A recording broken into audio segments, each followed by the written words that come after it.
Well, David is a complex man, which is kind of a nice way of saying that is upright and is God-fearing and is determined to be obedient to the Lord as he is. He can also be proud and self-promoting and tend to overreact just a tad. And at times he would let his volcanic anger and his passions overwhelm even his best of intentions. Thus, when we concluded our previous lesson, David was in the throes of being consumed by his blind rage, the result of an insult aimed at him by a man known as Nabal. Now, Nabal was not actually the man's given name. The Bible doesn't tell us what his real name is. Rather, Nabal is an epithet that sums up this man's character: foolish, disgraceful, without godly wisdom. David and his men had guarded over Nabal's substantial flocks out in the Paran and the Maon desert regions. So David felt that it was only proper that Nabal reward him with a gift of sustenance for his community of what's now 600 followers. Thus a message was sent with a minyan of his men, 10 men, asking Nabal for this expected reward. Now, Nabal not only declined, but he responded in a nasty and an offensive way that just isn't done in the Middle East, well, unless you're looking for trouble. In reality, although David's request was made in the most polite of terms, all involved understood it was a demand. This is an offer you cannot refuse. A request that can't be refused isn't a request. And Nabal, being a rich and a very powerful and arrogant man, he didn't like David essentially requisitioning supplies from him. When David received Nabal's offensive reply, he took 2/3 of his men and he set off to exact revenge for this attack on his honor. It was his stated intention not to leave one male left alive in Nabal's extended family that no doubt included a goodly portion of his entire clan. Fortunately for all concerned, Nabal had a wife who was full of grace and wisdom. Her name was Abigail. And a man who had witnessed Nabal's offensive reply to David's message secretly went to Abigail and he told her about it and pled with her to take some action to avoid this inevitable bloodshed that this was bound to result in. Well, she sprang into action. She loaded up a donkey with a substantial gift of supplies in hopes of appeasing David, all the while making sure her husband wasn't aware of this. That's where we're going to pick up this week. So open up your Bibles to 1 Samuel chapter 25. We're going to start reading at verse 18. Verse 18, if you have a complete Jewish Bible, it is page 327. 327. Abigail wasted no time in taking 200 loaves of bread, 2 skins of wine, 5 sheep already prepared, 6 quarts of roasted grain, 100 clusters of raisins, and 200 fig cakes, and then having them loaded onto donkeys. Then she said to her young men, "Go on ahead of me, I'll come along after you." But she didn't tell her husband Nabal. She was riding her donkey down past the hiding place in the mountains when David and his men descended towards her, and she met them. And David had said, "What a waste it's been guarding everything this fellow has in the desert, so that nothing of his was missing, and he's repaid me now bad for good."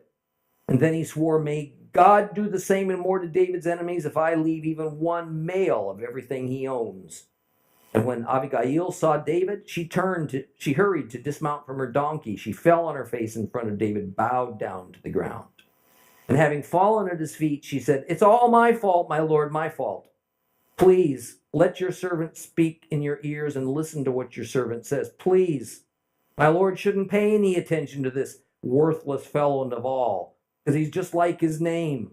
Nabal means boor, and his boorishness stays with him. But I, your servant, did not see my lord's men whom you sent.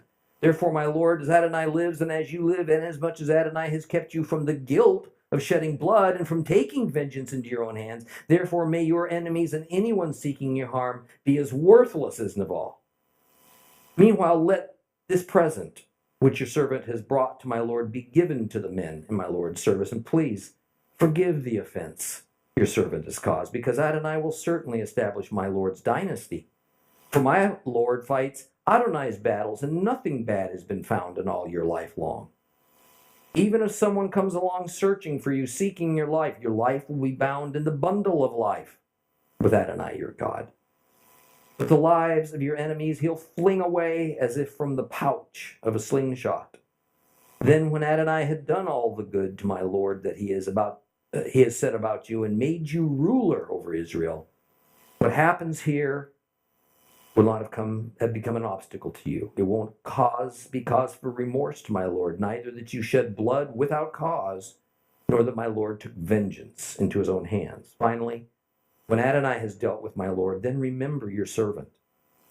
And David said to Abigail, Blessed be Adonai, the God of Israel, who sent you today to meet me, and blessed be your tactfulness. Blessed be yourself for having kept me today from the guilt of shedding blood and taking vengeance into my own hands. For as Adonai, the God of Israel, lives, who has kept me from harming you, you hadn't rushed to meet me. Not even one male would have been left in Nabal my mourning. So David received from her what she had brought him, and then said to her, Go up in peace to your home. I've listened to what you said and granted your request. Abigail came to Nabal, and there he was in his house, holding a feast fit for a king. He was in high spirits because he was very drunk. So she told him nothing whatever until the next morning. And in the morning, when he was sober and his wife told him what had happened, he had a stroke. He became as motionless as a stone. And some 10 days later, Adonai struck Nabal and he died. And when David heard that Nabal was dead, he said, Blessed be Adonai for having taken my side in the matter of Nabal's insult, and for having prevented his servant from doing anything bad. On the contrary, Adonai has caused Nabal's bad deeds to return upon his own head. And then David sent a message that he wanted to make Abigail his own wife. And when David's servants reached Abigail in Carmel, they said to her, David has sent us to bring you to him to be his wife. She got up, bowed with her face to the ground, and said, Your servant is here to serve you, to wash the feet of my Lord's servants. Abigail then hurried and set out and rode off on a donkey with 5 of her female servants following her. She went after David's messengers, and she became his wife. And David also took Ahinoam of Yisrael. Both of them became his wives. And meanwhile, Shaul had given Michal, his daughter, David's wife, to Palti, the son of Laish, who came from Galim. Verse 20 explains that as David and his men were coming to make war on Nabal, it just so happened that the very route Abigail had taken to try and intercept David led her right to him. Now, the complete Jewish Bible doesn't express this thought of amazing coincidence very well. A better way for the verse to read is right at that moment. When she was riding her donkey in search of David, she comes across this band of men. So the idea is nothing happens, nothing by chance. It was Jehovah. It was his providence that set her path and the exact time. He set it all in motion for this unlikely but urgent meeting to take place.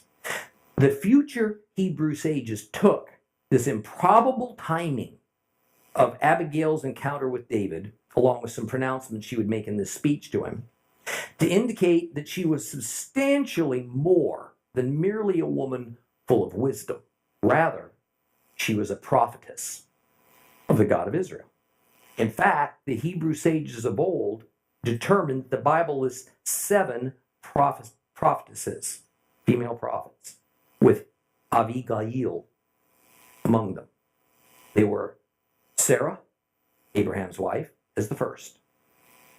then Miriam, Deborah, Hannah, Abigail, Huldah, and then the stunning Esther, who, of course, even has a Bible book named after her. Well, days and days have gone by since David and his band strapped on their weapons, left their desert accommodations for this showdown in Carmel. Now, verse 21 has David essentially muttering to himself as he's traveling, complaining about he and his men guarded this man's property. Oh, they've done such a good job, and this man repays their efforts with an insult.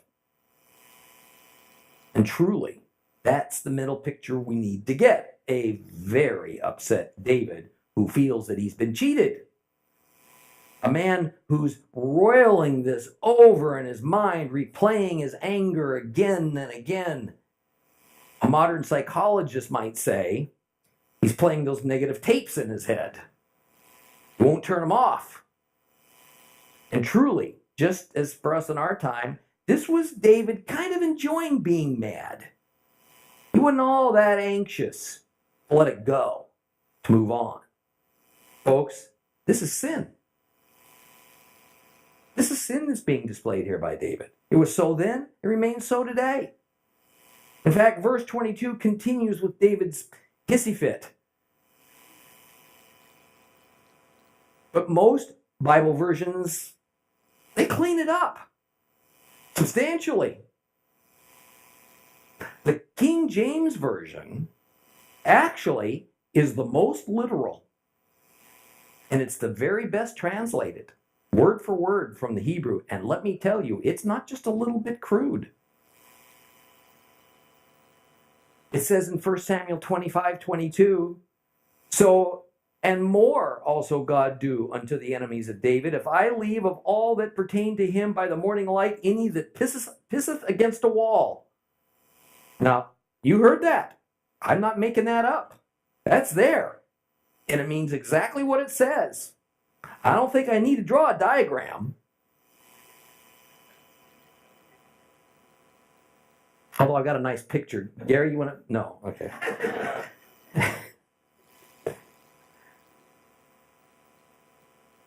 I don't need to explain to you what those last 5 or 6 words are getting at.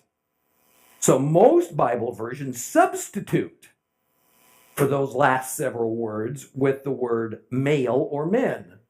Hello? The Bible, you see, doesn't mince words. And the reality is that so much of what we read today in our English translations has been watered down. It's made much more genteel, often less memorable, less impactful than what the words actually say.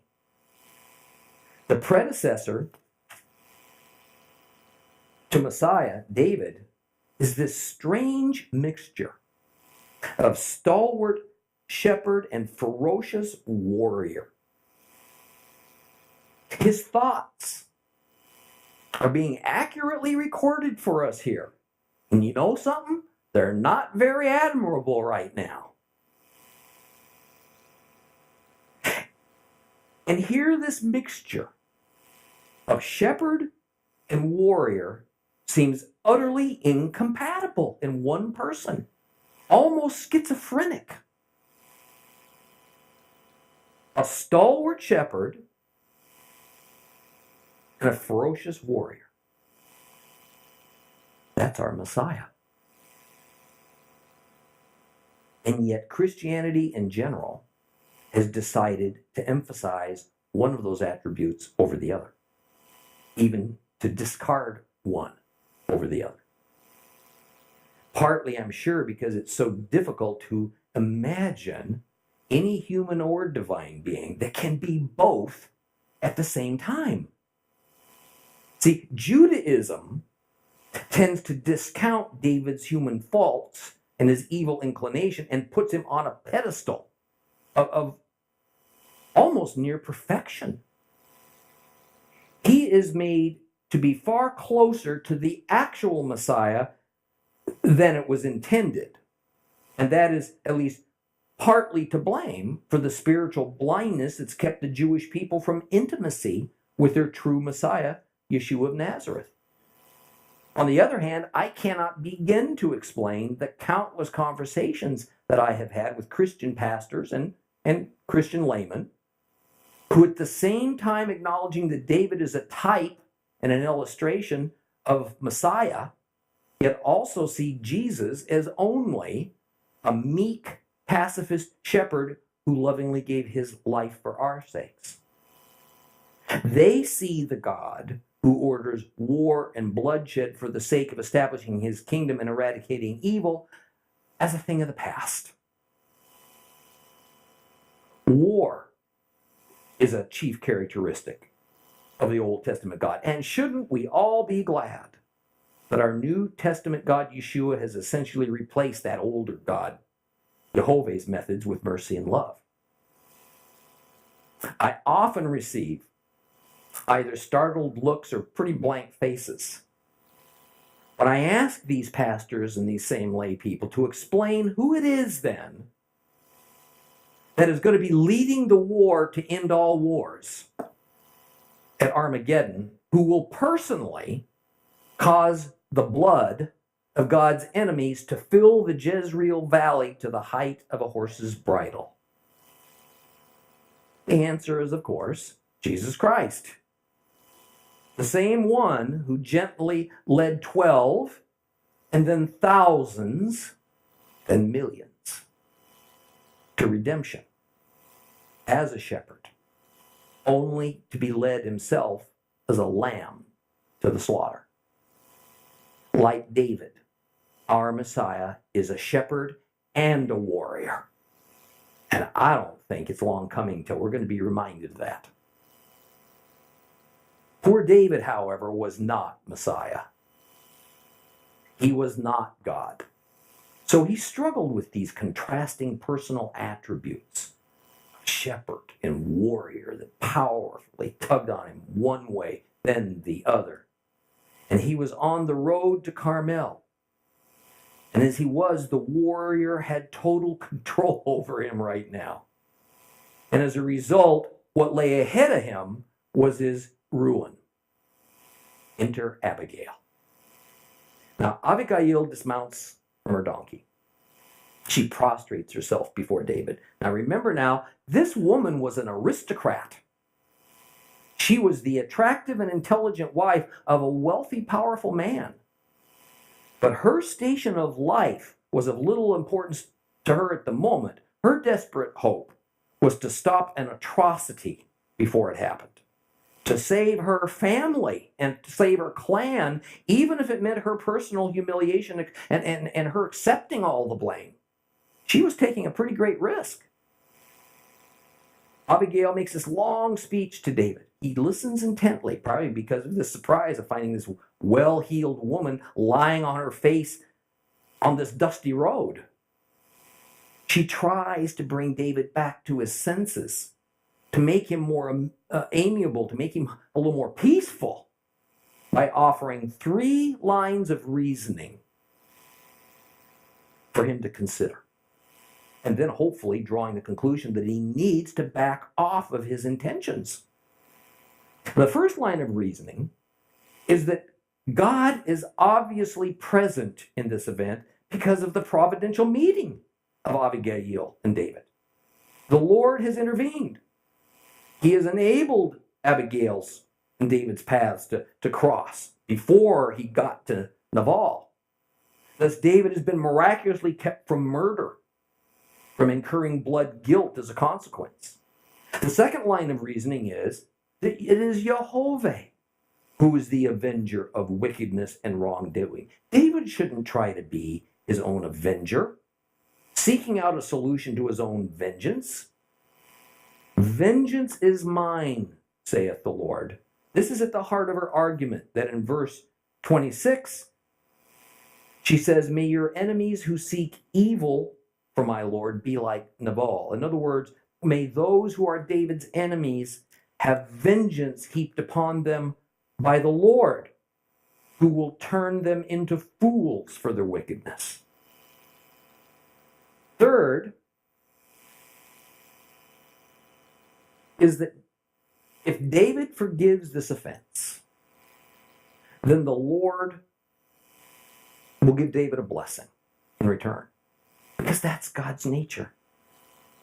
In fact, Abigail generally lays out exactly what this blessing, the beracha from Yehovah, is going to consist of. First, the Lord will make David a lasting house. His family will be the ruling dynasty over Israel forever. Second, David will be privileged to continue to fight the Lord's battles, the Lord's wars. In other words, the wars David is fighting are authorized holy wars. Not only are they truly worthy of fighting, but you know what else it means? David can't lose. What a deal. It's a stacked deck. Third, God will preserve David from his own wrongdoing all of his days. In fact, this point is what most of this entire chapter is about. The Lord saving David from himself. No man will be able to take David's soul and destroy it, because he will be safely bound up into what it calls here the bundle of life. Let's talk about that for a second. The bundle of life. In verse 29, the complete Jewish Bible and many other translations speak of David being bound into the bundle of life. And this is generally pretty literal. She is saying that David's life will be bound up into this bundle of life. Life in Hebrew is hayyim. Hayyim. But here the word referring to David's life is nephesh. That doesn't mean life. It means your life essence. It's the word typically used and translated into English as soul or spirit. So it is David's soul. It's his life essence that's going to be bound up in this bundle of life. But bundle of life is actually an ancient Hebrew expression that we're running into. So we need to see if we can understand what it meant to people of that day to be bound up in the bundle of life. The Hebrew expression is bisror hahayyim, and it is indeed speaking of some kind of bundle and of life, but the bundle isn't referring to a bag or to a package. It's referring to a document. In the days of David, a document for the Hebrews was a scroll, or even better, it was an animal skin with words written on it, and then it got rolled up and tied usually with a piece of leather to form a bundle. Thus, a better and more apt translation is document of life, or document of the living. So the bundle of life is some kind of a heavenly document, so to speak, where those whom the Lord chooses have their names placed into it. So their life essences, their souls, can be tucked away safely forever. Does that sound a little bit familiar? Obviously, this is the very early way of the Old Testament speaking of the heavenly book of life. Revelation 20:12. And I saw the dead, both great and small, standing in front of the throne. Books were opened. Another book was opened, the book of life. And the dead were judged from what was written in the books according to what they had done. The dead were written in the book of life according to what? According to what? What they had done. This matches very well with Abigail telling David that by his action of forgiving the insult, his action of changing his mind, and his action of not murdering, then he'd be written into the book of life. So as we've discovered, the many principles, such as the eternal life and the book of life, that we find in the New Testament are but progressive developments of principles already established, even if only vaguely, in the Tanakh, the Old Testament. Now, several times, as in verse 28, Abigail asks David to forgive her offenses. On the surface, this might seem as though she's essentially asking for forgiveness on behalf of her husband, or in a roundabout way, I suppose it is. But that's not really the point of it. Putting ourselves into a Middle Eastern mindset, we have to see that we have a woman speaking to a man who's not her husband. A man who was well known, and to a degree he's feared. She's dared to approach this man, even seeking him out, when usually a man must approach the woman if there's to be a conversation, especially one of this length and subject. She is boldly intervening in her husband's affairs. And it could have easily been David's decision to treat her badly for daring to stand between two men in conflict. In fact, she is coming dangerously close to, if not stepping over the line, of a somewhat obscure Torah law that we looked into a very long time ago. In Deuteronomy 25, verses 11 and 12, it says, if men are fighting each other and the wife of one comes up to help her husband get away from the man by grabbing the attacker's private parts with her hand, cut off her hand. Show her no pity. Certainly, Abigail is not physically tussling with David. Nonetheless, the underlying principle of Deuteronomy 25 stands. A woman was not to intervene in an otherwise fair fight between her husband and another man. This could have taken a number of different courses for Abigail, most of them pretty bad. And thus her pleading with David to be forgiving towards her intervention in this matter. And in verse 30, we have Abigail truly now apprehending the role of a prophetess, even though there's no evidence that she saw herself in that kind of a role. There she looks forward to the time when God will have fulfilled his covenant promises to David in relation to David and the throne of Israel. She uses a word that we've become familiar with now, nagid. Abigail speaks of David as a prince over Israel, a nagid over Israel. And this term essentially means king in waiting. In other words, as the Lord has anointed him as the king in waiting, but he's not yet king,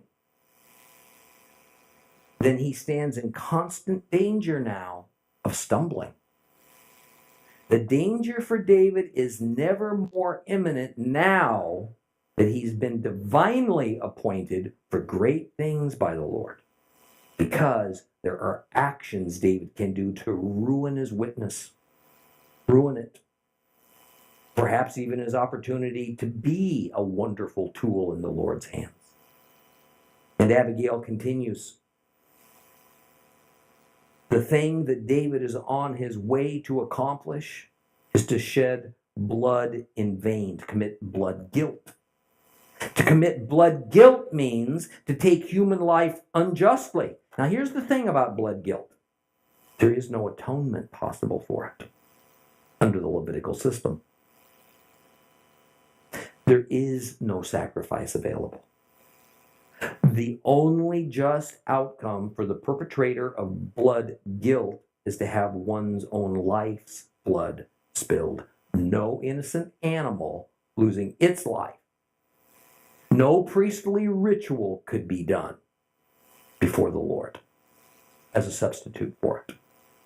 If David does this thing, he's committed a grave trespass for which there is no forgiveness. And there is yet another danger that Abigail says that David is in. It is that he might seek to gain the Lord's victory for himself. In other words, just as David has made it clear that he knows he's not to win the throne of Israel by his own actions, such as murdering King Saul, neither is he to avenge wrongs done to him by means of his own actions, such as killing Nabal and all of Nabal's family. She ends her speech by asking David to remember her in the future for what she has done today. And Abigail recognized the father's guiding hand in David's life and that his destiny was as Israel's king. How did she know this? That's why she's counted as among only 7 prophetesses. Such understanding can only have come from God. It wasn't known. But she did more than merely recognize David's destiny. She took an active role to preserve it, even if it meant risking her life. I think that we need to consider not only the blessing that we have gained from our acceptance of God's covenant provision for us as his believers, but also now, and hear me on this, the danger that we're now in at all times because we have made a commitment to him. The devil doesn't waste his time with unbelievers. Just he uses them as pawns to do his dirty work. That's all he does. Rather, his main efforts are always to confound the lives of the disciples of Yeshua, to derail the wonderful purposes that the Father has for our lives, especially as it pertains to the kingdom of God. You know, I shudder at how close we must come, often, to disaster, and we don't even recognize it. I mean, I look back at my own life, and as thankful as I am for what the Lord mercifully choosing to use me for his purposes is, I'm also at least somewhat aware that had I been more obedient, more faithful, I would have been a lot better witness, much better teacher, better family man, much more useful servant for him. I mean, what opportunities I have lost from my sin and what could have been greater gain for the kingdom, I'll never know this side of heaven.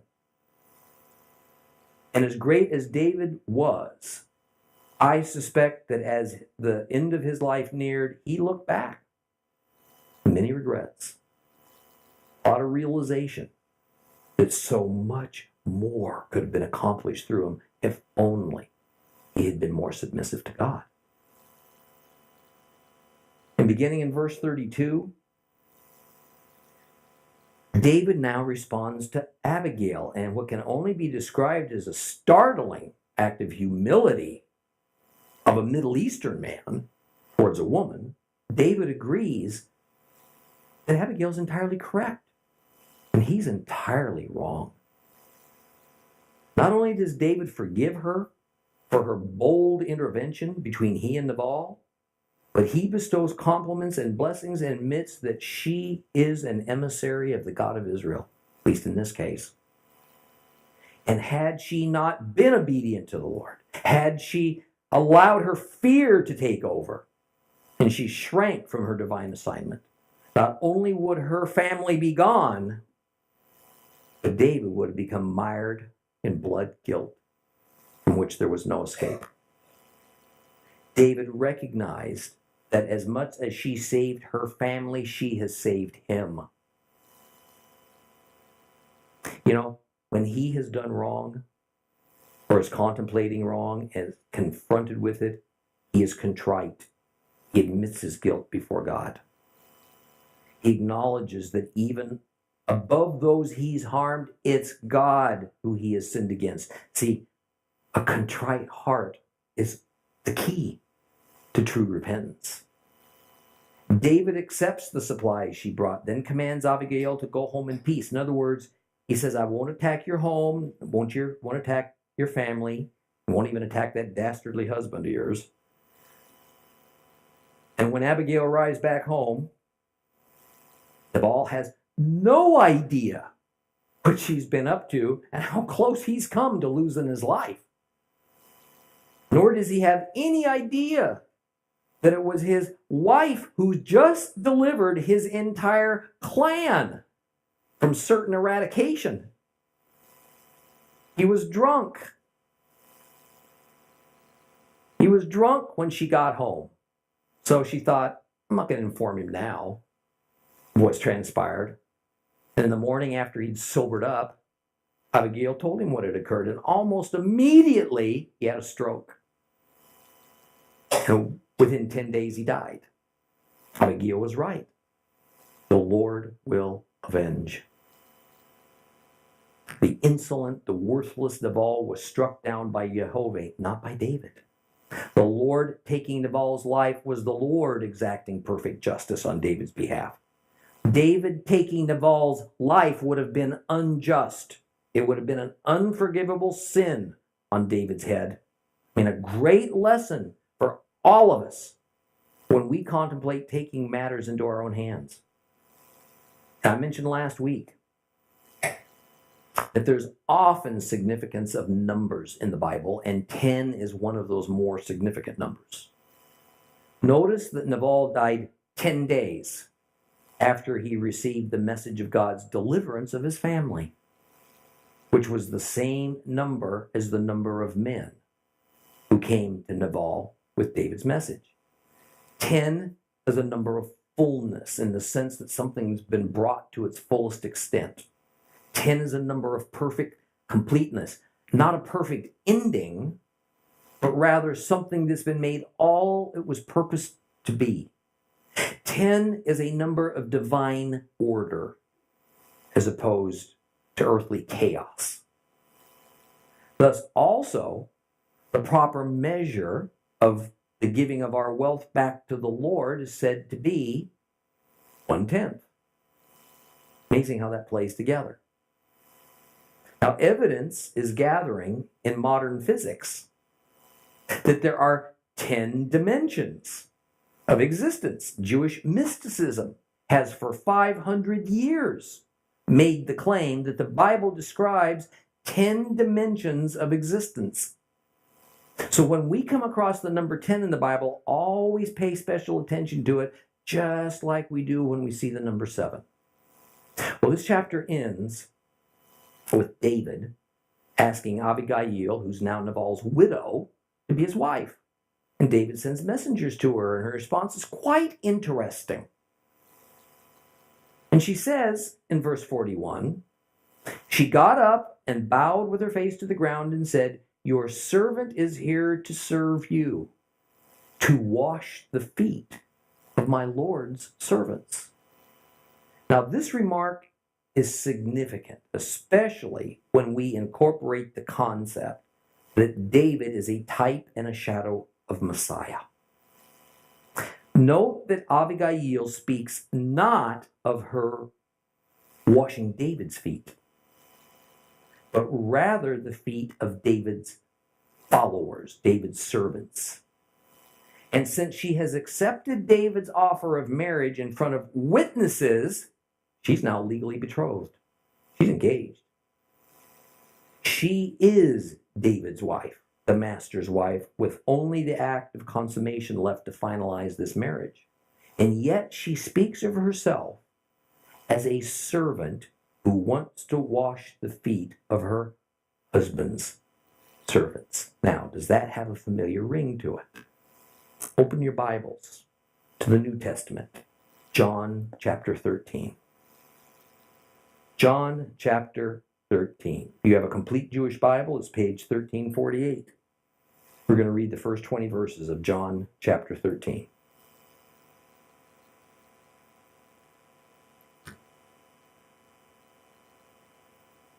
It was just before the festival of Pesach, Passover. And Yeshua knew that the time had come for him to pass from this world to the Father.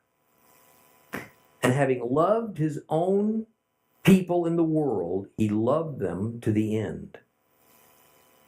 They were at supper, and the adversary had already put the desire to betray him into the heart of Yehuda ben Shimon from Creot. Now Yeshua was aware that the Father had put everything in his power, and that he had come from God and was returning to God. So he rose from the table, he removed his outer garments, and he wrapped a towel around his waist. And then he poured water into a basin, and he began to wash the feet of the Talmudim, his disciples, and wiped them off with the towel that was wrapped around him. Well, he came to Shimon Kepha, Simon Peter, who said to him, "Lord, you're washing my feet?" And Yeshua answered him, "You don't understand yet what I'm doing, but in time you'll understand." "No," said Kepha, "you'll never wash my feet."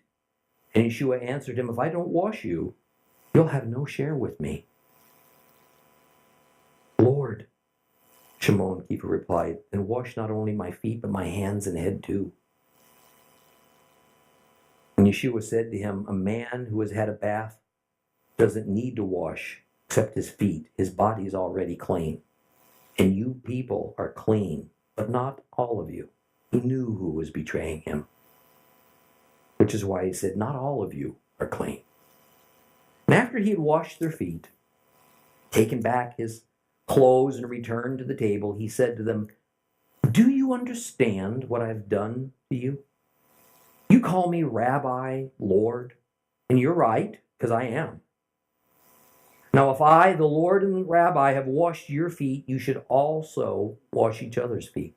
For I have set you an example, so that you may do as I have done to you. Yes, indeed, I tell you, a slave is not greater than his master, nor is an emissary greater than the one who sent him. If you know these things, you will be blessed if you do them."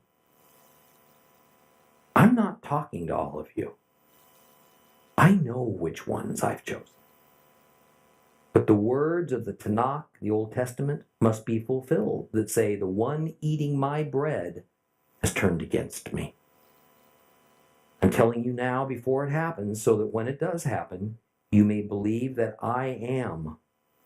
Yes, indeed, I tell you that a person who receives someone I send receives me, and that anyone who receives me receives the one who sent me. Truly, the Hebrew sages of old were right to assign Abigail the title of God's prophetess. This foot washing episode just comes out of left field in the book of Samuel, and one finds it difficult in discerning its meaning and its purpose. Why is that even here? But if we know the New Testament, now it makes sense. And truly, David was a wise man to immediately go after such a woman when she became a widow. God's hand. Yet we also find that David married not only Abigail, but a woman from the city of Jezreel whose name was Ahinoam, means my brother is delight. Jezreel is not the Jezreel Valley in the north of the land, but rather a place in Judah in the general vicinity of Maon and Ziph and Carmel. Saul had a wife named Ahinoam, and some think this was the same woman, but that's a little bit far-fetched. There's no evidence whatsoever to consider that kind of a conclusion. Now, most likely, David married Ahinoam before marrying Abigail, because Ahinoam became mother of David's firstborn, Amnon. Even more in later books of the Bible, when the two women are mentioned in the same context, Ahinoam is always mentioned before Abigail. Now, this is just an ancient literary form, and it describes status.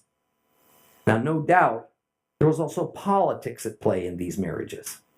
David married prominent women from two different clans located in two different regions in Judah. Marrying into these families would have given David a foothold as a future ruler and would have gained him the backing of those two clans. See, marriage as a means of gaining allies was standard procedure in those days. It wasn't considered underhanded at all. Rather, it was practical and customary. Families were anxious and willing for this kind of intermingling and connections with the ruling elite. Now, the final verse of this chapter explains that Saul willfully and spitefully gave his daughter, David's wife, Michal, to another man. This reckless act ended all possibility now of reconciliation between David and Saul. The man she was given to is known by two names in the Bible, Faulty and Faultiel. By Torah law standards, Michal was forced into adultery because her husband David had not divorced her. Faultiel was also guilty of taking the wife of another man. Adultery was another trespass that has no atonement possible. So the crime before the Lord was severe, it was unforgivable, and it was eternal. Yet because David had not divorced Michal, he had every right to ask for her to be returned to him as he was negotiating with Abner on his way to becoming king of Israel. And in taking her back, he was committing no crime, he was simply restoring her. So, we'll begin chapter 26 next time and continue this story. Please rise.